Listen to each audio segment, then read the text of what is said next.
Il existe une relation entre la croix de Christ et l'Ancien et le Nouveau Testament. À l'époque de l'Ancien Testament, les pécheurs avaient besoin d'un sauveur. Il en est encore de même aujourd'hui. À moins d'être pardonnés de leurs péchés, ils encouraient les sanctions qui découlaient de leur autre.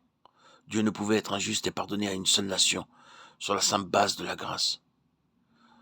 Son vif désir était donc d'étendre cette grâce à tous les hommes. Il a pourvu à ce besoin en faisant du Seigneur Jésus-Christ le substitut. Il a fait justice en étant la justification des pécheurs.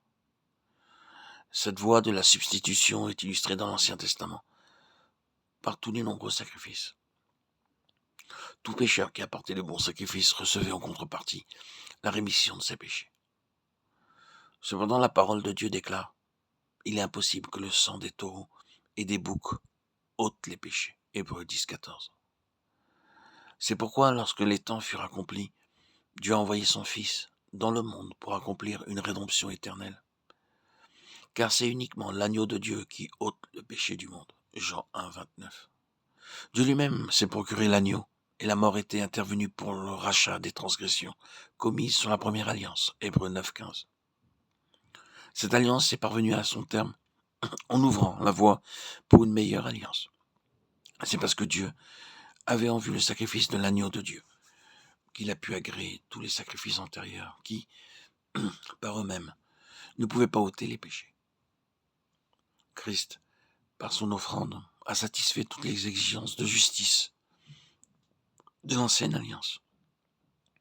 Ayant porté un terme à celle-ci, il est devenu le médiateur d'une nouvelle alliance. Hébreux 9, 15.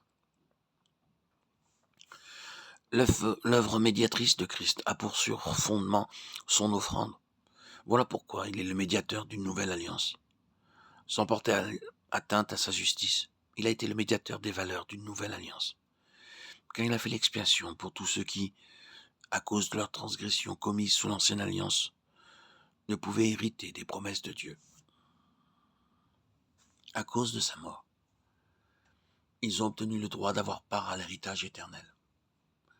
Hébreux 9,15 nous parle de Christ en tant que médiateur, tandis que les versets suivants font référence au testateur. En qualité de testateur, Christ a légué l'héritage à ses héritiers. Par sa mort, il n'a pas seulement supporté les conséquences de chaque manquement à la première alliance, mais il a rendu possible que les héritiers aient part aux richesses qu'il leur a léguées. Sa mort était nécessaire pour expier toutes les transgressions commises sous l'ancienne alliance. Elle était aussi nécessaire pour permettre aux héritiers d'entrer dans les valeurs de la nouvelle alliance.